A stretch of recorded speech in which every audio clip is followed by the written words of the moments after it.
Mes chers collègues, nous reprenons nos travaux avec la communication du groupe de travail sur les conditions de développement de la vente en vrac, sujet qui est cher à notre collègue Philippe Bolo, qui avait demandé à pouvoir l'étudier dans le cadre du bureau, que nous avons accepté. Donc il a fait vite, mais il a fait bien.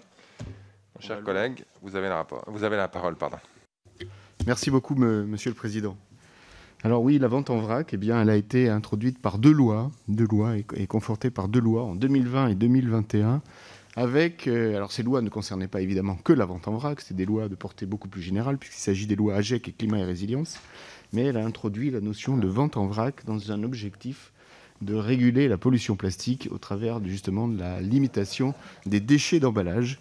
On sait être une des causes de la pollution plastique, pollution qui fait l'objet de nombreux débats et qui mobilise l'attention de nos concitoyens.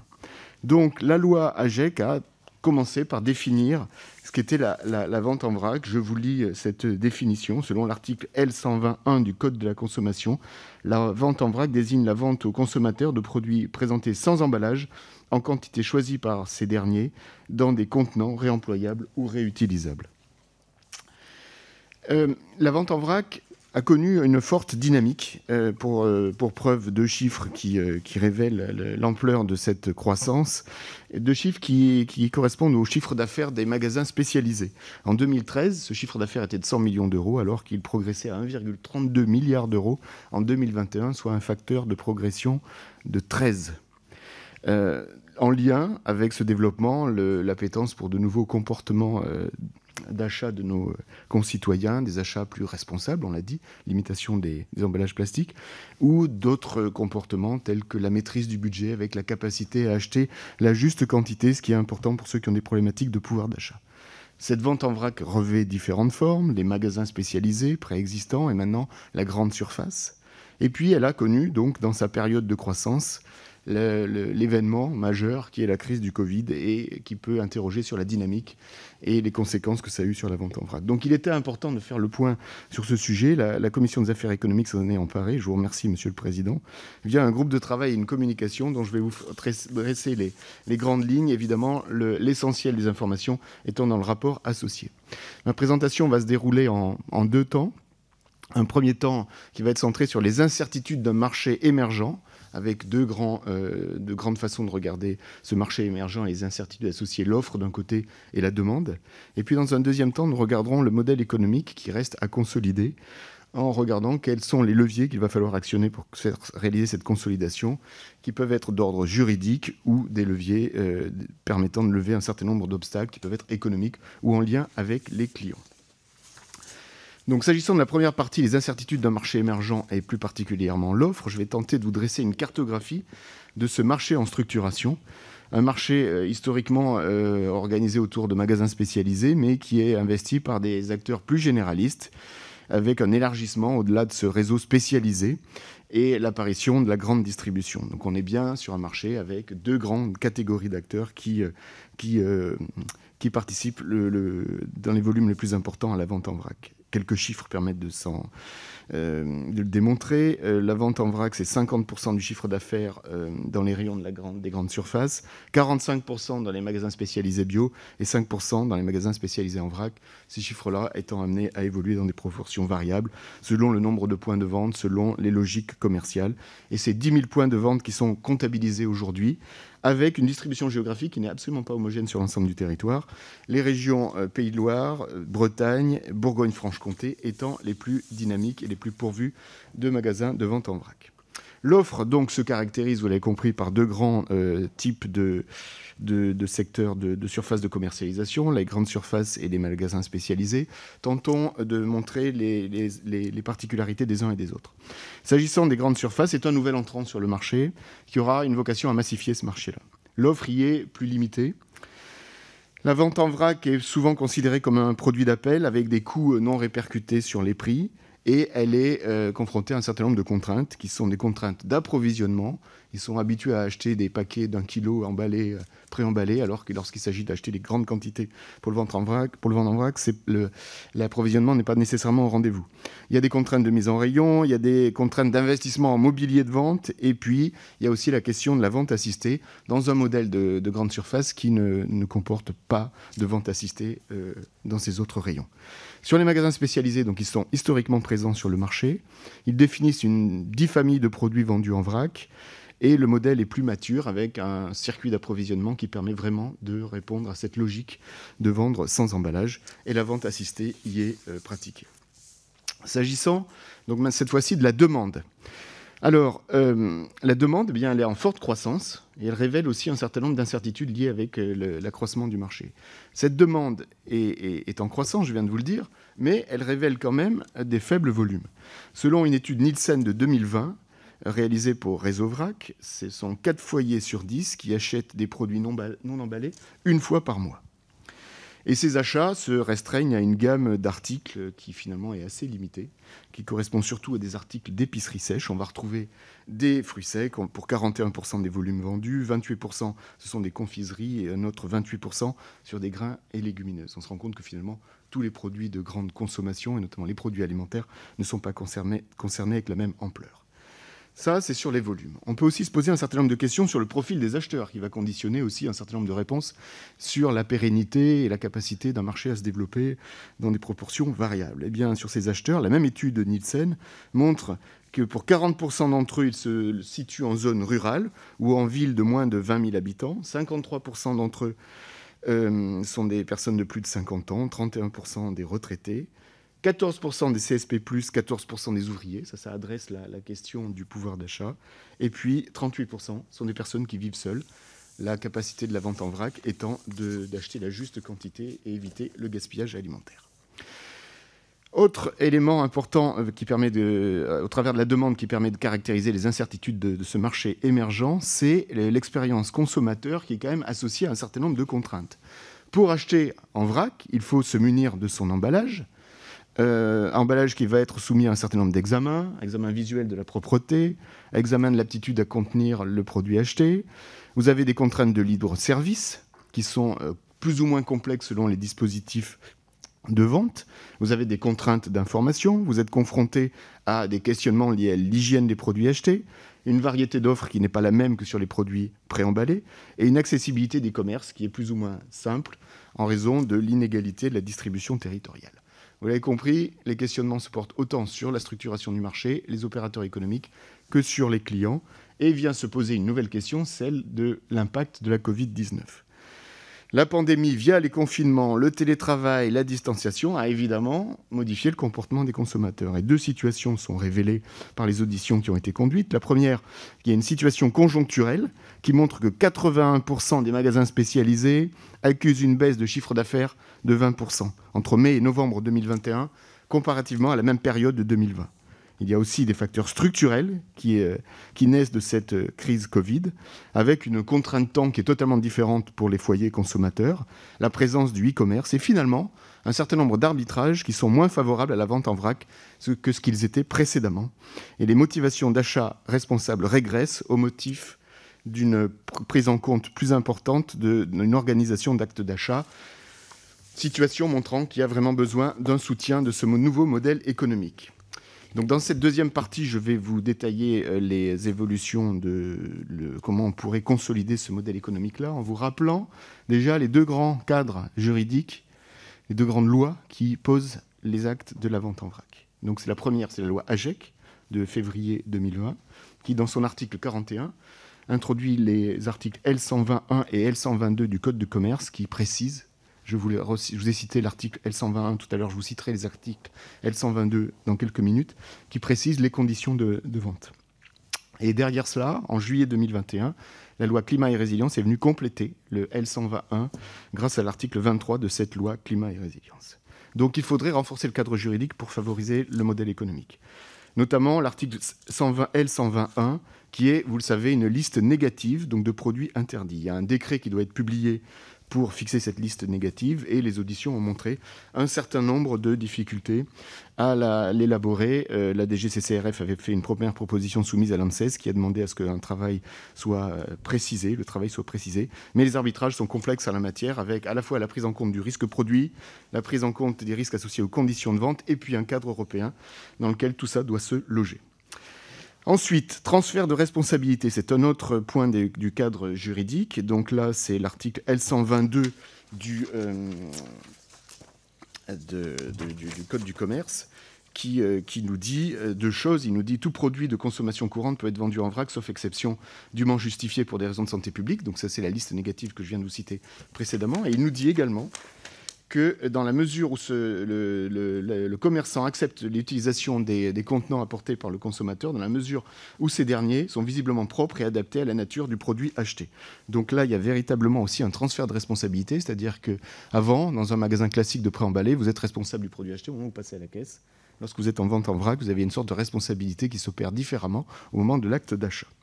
Et puis, dernier levier juridique à actionner, celui en lien avec les surfaces de vente. Vous savez que la loi Climat et Résilience a dit à son article 23 qu'il fallait qu'il y ait 20% de surface de vente de produits de grande consommation pour les magasins de plus de 400 m². Mais ça appelle un certain nombre de questions qui sont difficiles à résoudre aujourd'hui. La taille des points de vente, l'étendue de la gamme des produits de grande consommation, puisqu'il fait référence à eux, des opérations saisonnières. Comment comptabilise-t-on les ventes à Noël de chocolat et les ventes de rentrée scolaire où ce n'est pas les mêmes produits qui sont vendus, et aussi des questionnements de métrologie et de mesure des surfaces. Le modèle économique à consolider, eh bien, c'est aussi, je vous l'ai dit en introduction, un certain nombre de leviers à actionner pour lever des obstacles. Ces obstacles sont de deux natures. Premièrement, économiques. Deuxièmement, des obstacles, on va dire, qui sont des freins psychologiques et qui nécessitent un peu plus de confiance de la part des clients. Donc, je vais les qualifier de freins clients, d'obstacles liés aux clients. S'agissant des leviers économiques, deux en particulier. Le premier, eh bien, il faut structurer les réseaux spécialisés face à l'évolution du marché. C'est la massification de la grande distribution va s'opérer, mais les magasins spécialisés, c'est la diversification à des points de vente plus nombreux. Donc il faut absolument aller dans ce sens de cette structuration, et elle passe par des exemples qui sont connus de mutualisation ou de lien avec les circuits courts. Deuxième levier économique, réduire les coûts de la vente en vrac, qui sont non négligeables chez les nouveaux acteurs que sont la grande distribution, et puis les autres également, par l'innovation au niveau des chaînes de production, donc d'approvisionnement en produits des vendeurs en vrac, et aussi au niveau des points de vente, un mobilier qui permet, par exemple, d'éviter les contaminations croisées. Les obstacles concernent aussi les clients, je vous l'ai dit. Ici aussi, deux sont signalés. Le premier, c'est développer des bonnes pratiques pour les professionnels. Évidemment, des professionnels aguerris à la vente en vrac, qui vont respecter un certain nombre de bonnes pratiques, notamment en matière d'hygiène, vont être de nature à capter et à fidéliser une clientèle, parce que la confiance sera construite avec cette clientèle. Donc, ces exigences de la vente en vrac, elles sont nombreuses. Elles appellent de nouvelles organisations, de nouvelles connaissances, de nouveaux savoir-faire qui peuvent être réglés par des guides de bonnes pratiques, produits par les professionnels, validés par les autorités compétentes et qui concourent à la construction de la confiance avec les clients. Et puis les clients aussi, il faut aussi leur garantir l'information sur des produits qu'ils achètent et qui ne sont plus préemballés. Alors que vous savez tous que les produits préemballés comportent un certain nombre d'informations sur la composition, sur l'origine, sur les allergènes, sur le mode de préparation, sur le mode de conservation. Tout ça est perdu. Il faut des nouveaux modes de commercialisation qui intègrent cette information-là, notamment en termes de traçabilité. On sait combien c'est important lorsqu'il s'agit de faire des rappels ou des retraits. Et puis l'information client, c'est aussi l'information sur les prix. Alors les prix, ils sont sur la vente en vrac en unité de quantité. Eh bien, il faudra savoir bien afficher les choses parce que les gammes n'étant pas les mêmes, la comparaison est plus ou moins facile. Je terminerai en vous disant que ces constats sont assortis d'un certain nombre de recommandations, au nombre de 7, qui vont de pair avec les différents éléments que je vous ai avancés. Donc un certain nombre de recommandations, au total de 2, sont associées à la liste négative. Vous les trouverez dans le document. Une recommandation est associée au transfert de responsabilité. Une autre à l'objectif de 20% de vente. Après, s'agissant des obstacles à lever, vous avez une recommandation qui concerne la structuration des réseaux, une autre, la réduction des coûts par l'innovation, en facilitant cette innovation, et puis également, enfin, 2 recommandations pour la confiance dans les clients, en développant les bonnes pratiques professionnelles, les guides des bonnes pratiques d'hygiène, et enfin, facilitant et garantissant l'information du consommateur. Voilà ce qui me semblait essentiel de vous dire dans une note qui comporte beaucoup d'autres informations et que je vous invite à lire, et je vous remercie pour votre attention. Merci, chers collègues. Cette note sera disponible à l'issue dès ce soir sur le site de l'Assemblée nationale, à la page évidemment de la Commission des affaires économiques. J'ai Madame Thiénia, Madame Crouzet, Monsieur Hert, Madame Do et Madame Pesso-Ballo qui ont demandé la parole. La parole est à Huguette Thiénia. Merci, Monsieur le Président. Tout d'abord, je tiens à saluer le travail du rapporteur Philippe Bolo au titre du groupe de travail sur les conditions de développement de la vente en vrac, un sujet essentiel notamment pour notre commission. En France, le marché du vrac est en plein essor avec un chiffre d'affaires qui a augmenté de plus de 8% en 2021 pour atteindre 1,3 milliard d'euros. Les raisons de ce succès sont multiples, vous les avez soulignées, comme la volonté de réduire les déchets d'emballage, de lutter contre le gaspillage alimentaire ou encore des raisons économiques. Aujourd'hui, les vracs ne représentent cependant que 0,5% des parts des marchés. Des marges de progression sont donc possibles. Les prévisions sont d'ailleurs optimistes. Le marché devrait atteindre 3,2 milliards d'euros en 2025, selon le réseau VRAC. Cette montée en puissance du VRAC a été permise grâce à des avancées législatives fortes que notre majorité a votées, notamment dans cette commission. Il s'agit de la loi AGEC qui a prévu la fin de la mise sur le marché des emballages en plastique à usage unique d'ici 2040.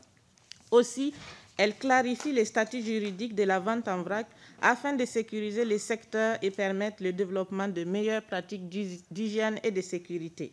Ainsi, depuis le 1er janvier 2021, les commerces de vente supérieures à 400 m² ont désormais l'obligation d'accepter de vendre des produits à des consommateurs qui possèdent leur propre contenant.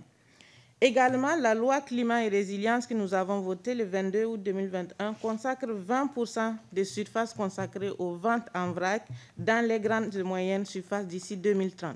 Cette ambition va mécaniquement fortement diminuer les déchets de plastique et modifier en profondeur les habitudes des Français. Cependant, cette impulsion politique doit faire face à un contexte sanitaire qui a largement modifié certaines habitudes des consommateurs, comme la vente en ligne et la livraison de courses et de repas. Monsieur le rapporteur, comme vous le savez, au-delà des commerces supérieurs à 400 m², nous avons aussi ceux qui sont les marchés de nos villages, qui sont des marchés emblématiques et patrimoniaux. Est-ce que vous avez aussi essayé de regarder tout de même quel est l'état de vrac sur nos marchés? Parce que par rapport au retour de nos concitoyens, ils sont inquiets justement par rapport à l'étiquetage de ce produit, puisque le vrac ne donne pas toujours la bonne information aux citoyens. Je vous remercie. Merci. Michel Crouzet. Merci, Monsieur le Président. Je tenais à remercier notre collègue Philippe Bolo pour son travail engagé, qui, jusqu'au dernier moment, aura permis d'éclairer les travaux de notre commission. Le déploiement de la vente en vrac est une véritable attente de la part des consommateurs, à raison. Il est une des solutions à la réduction de notre volume de déchets, ainsi qu'à la réduction de la production de plastique et à la création de nouveaux modes de consommation plus durables. Les enjeux autour de son développement sont pourtant encore nombreux. Deux d'entre eux attirent particulièrement mon attention, le prix d'abord et la sécurité alimentaire ensuite. Dans une enquête réalisée par 60 millions de consommateurs de décembre dernier, il apparaît clairement que les produits en vrac non bio sont globalement plus chers en vrac. Étonnamment peut-être, les produits bio, eux, en vrac, seraient plus intéressants que ceux emballés. Cela s'explique sans doute par le plus large choix dont ils bénéficient grâce à une filière bio plus engagée historiquement vers le déploiement de la vente en vrac. Ainsi, on comprend que la baisse des prix du vrac passera nécessairement par le développement de celui-ci et, pour cela, des investissements doivent être au rendez-vous. Sur ce point précis, nous pouvons nous inquiéter des potentielles répercussions de cette pression à la baisse des prix sur le producteur lui-même. Alors que nous avons récemment voté une loi sur la rémunération de nos agriculteurs afin qu'ils ne soient plus les victimes collatérales des négociations sur le prix du produit, comment s'en assurer concernant le développement de cette filière spécifiquement?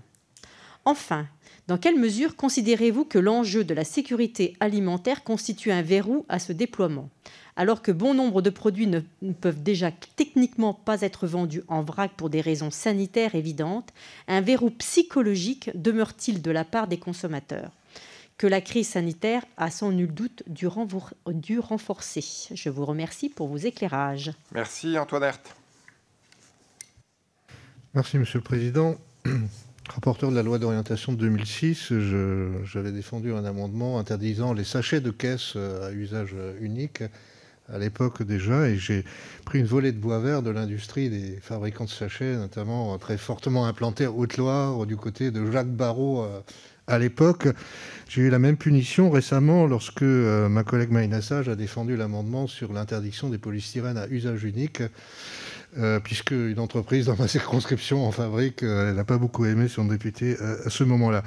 Pour ça, je crois que le sujet que vous abordez à travers l'angle de la vente en vrac est important, et je vous remercie de le faire avec tout le savoir-faire dont vous avez fait preuve, chers collègues. J'apprécie et j'ai apprécié tout au long de cette législature vos travaux, en particulier dans le cadre de l'Office parlementaire d'évaluation des choix scientifiques et technologiques. Comme quoi, le travail du député, c'était une des questions d'actualité tout à l'heure, ne consiste pas seulement à voter des lois, mais aussi à s'informer avant de les voter. Et merci de nous y avoir aidés. Je voudrais simplement pointer un sujet que vous avez évoqué, c'est que j'ai l'impression qu'il y a deux dynamiques. D'un côté, celle de la vente en vrac qui se développe avec un certain nombre d'obstacles que vous avez mentionnés, et de l'autre côté, la vente en ligne, vous l'avez évoqué, mais aussi la livraison à domicile. Je vois dans le métro beaucoup d'affiches qui invitent maintenant à se faire livrer tout et n'importe quoi au dernier moment. Est-ce que vous avez pu mesurer quel est le rapport de ces deux dynamiques? Laquelle, finalement, va remporter le match? En réalité, c'est ça la question. Et puis, attirer l'attention de la Commission sur une publication d'Interfel qui a acheté des pages dans des journaux pour dire à quel point ils étaient un peu en difficulté pour se mettre en conformité avec l'interdiction d'emballer un certain nombre de légumes que nous avons prises. J'imagine, Monsieur le Président, que nous aurons la version live au Salon de l'Agriculture la semaine prochaine. Merci. Merci Stéphanie Do. Merci Monsieur le Président. Réduction du gaspillage alimentaire et zéro déchet. L'intérêt du vrac n'est plus à démontrer. Toutefois, une fois encore la crise est passée par là, et ce type de vente n'a pas été épargné et a subi de plein fouet la mutation rapide des nouvelles habitudes de consommation prises par les Français depuis le début de la crise sanitaire. Ainsi, dans un contexte où le pouvoir d'achat est au cœur des débats, pensez-vous que les acteurs du marché du vrac, et notamment les producteurs et distributeurs, vont réussir à s'accorder sur le prix du vrac et vont prendre en compte dans cet arbitrage la nécessité de démocratiser ce type de vente? Je vous remercie. Merci. Pardon. Et Barbara Bessot-Ballot pour terminer. Merci Monsieur le Président. Ce sujet de vrac est un sujet sur lequel je m'étais saisie effectivement aussi. Vous avez parlé des problèmes de l'hygiène dans ce que vous avez présenté tout à l'heure, et il y a aussi une partie du gâchis. Alors, pas dans les magasins spécialisés, parce que souvent il y a une personne, ou en tout cas le consommateur est plutôt averti, mais dans les GMS qui se plient à cet exercice-là, il y a un énorme problème de gâchis et aussi un problème de trop petite quantité vendue, et tout compte fait, à la fin, on n'aurait pas forcément un gain d'emballage, puisque les emballages sont quand même mis à disposition à côté du vrac. Contrairement à un magasin spécialisé où on pourrait venir avec un emballage soi-même, avec un emballage personnel, ce qui est beaucoup plus compliqué à mettre en place dans les fameuses GMS dont on parle. Donc, moi, quand on en a parlé effectivement à l'Assemblée, j'ai tout de suite pensé que ça allait peut-être être pas une fausse bonne idée, mais en tout cas une idée complexe à mettre en place. Et est-ce que c'est pas une idée qui va peut-être trop loin par rapport aux GMS, toujours, et non pas dans les magasins spécialisés qui, eux, arrivent à mettre en place. Donc voilà en tout cas mon inquiétude. Et est-ce que vous avez entendu parler de ce problème de gâchis? Je pense qu'on a fait le tour des questions. Donc c'est à vous, chers collègues. Alors, merci pour l'intérêt que vous avez porté à ce travail et au travers des questions que vous venez de formuler. Je vais les prendre dans l'ordre, en commençant par la question Guettiena.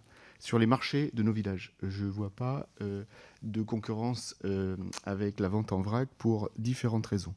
Déjà, ces marchés, ce n'est pas tous les jours, c'est certains jours de la semaine, donc ça correspond aussi à un mode d'achat très particulier, une organisation familiale où on sait qu'on peut aller s'approvisionner tel jour et pas tel autre.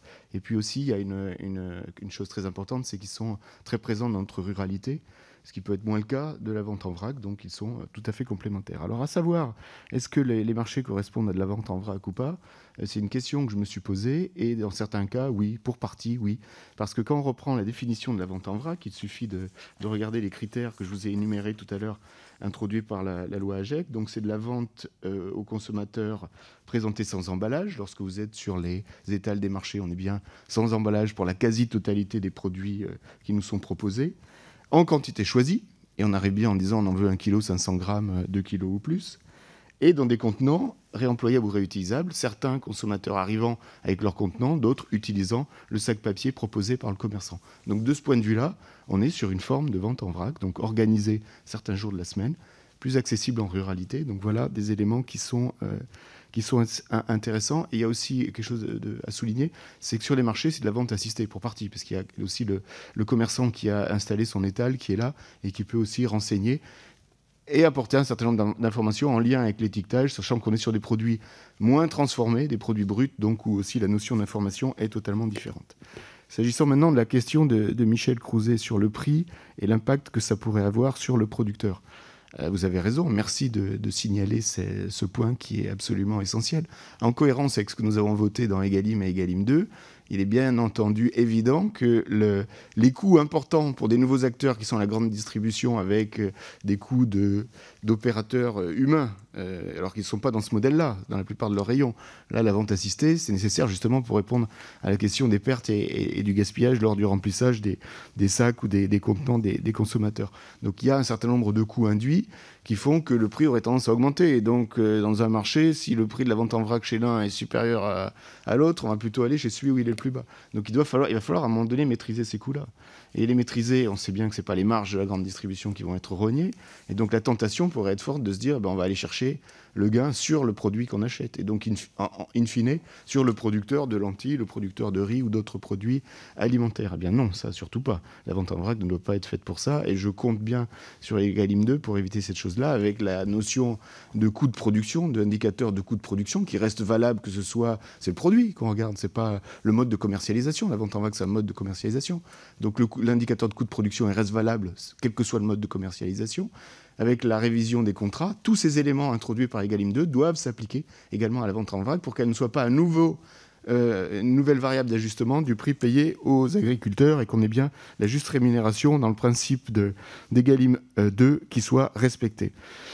Deuxième question sur le verrou psychologique, je l'ai en partie évoqué, vous trouverez évidemment plus de détails dans la note, mais évidemment il y a un verrou essentiel qui est l'information. Et effectivement, aujourd'hui, acheter en vrac, c'est pas avoir l'étiquette qui permet de renseigner sur un certain nombre de choses. Alors, il peut y avoir un étiquetage en magasin, mais il faut qu'après, quand on rentre chez soi, l'étiquetage perdure jusqu'à la maison. Et puis qu'il dure un certain temps, parce que certains produits ne sont pas achetés pour être consommés dans la semaine, mais peuvent durer 15 jours, 3 semaines dans les placards des consommateurs. Donc, je crois que les verrous psychologiques, c'est ceux que j'ai indiqués, c'est à la fois l'information client, à la fois sur le produit, mais aussi sur son prix. Et puis, c'est aussi les bonnes pratiques du commerçant, donc toutes les règles de bonnes pratiques appliquées par ces commerçants-là, s'adapter à ce nouvel conditionnement pour gagner des consommateurs. Antoine Hert, vous m'avez interrogé sur la différence entre la vente en vrac et la livraison à domicile, donc finalement le e-commerce. Alors, on a mis dans le document un chiffre qui correspond à cela. C'est-à-dire que seul l'e-commerce enregistre une croissance des ventes en progression en 2020 par rapport à la vente en vrac en magasin, en lien avec, ça c'est d'une évidence folle, avec les contraintes sanitaires qui faisaient que c'est beaucoup plus simple d'aller cliquer que de prendre sa voiture, parce que parfois on n'avait pas le droit de prendre la voiture et de se rendre dans le magasin. Donc voilà ce qu'on peut dire. Après, il faut aussi, à mon avis, pour répondre précisément à votre question, se focaliser sur l'esprit de la loi. C'est-à-dire que quand on fait AGEC, la vente en vrac, c'est pour limiter la multiplication des emballages. Lorsqu'on va commander sur faire du e-commerce, les emballages y reviennent pour le transport, pour la sécurité sanitaire, pour la livraison. Donc voilà, donc il y a cela. Et là, c'est peut-être aussi l'éducation du consommateur à un moment donné qui lui permet de faire le choix entre la vente en vrac, mais évidemment, tout ça étant aussi très contraint par les contraintes d'organisation des consommateurs et des familles associées. Stéphanie Do, est-ce qu'il y a comment se construit le prix?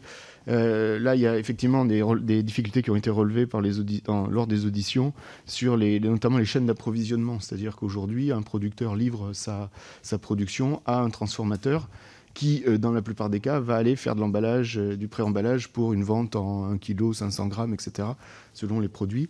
Et finalement, l'unité de production, elle a été optimisée par rapport à cette logique de vente. Et aujourd'hui, dire qu'on va faire des sacs de 10-20 kg, c'est plus du tout la même logique. C'est des nouveaux outils d'emballage, c'est des nouveaux outils de préparation, de conditionnement, et ça a un coût.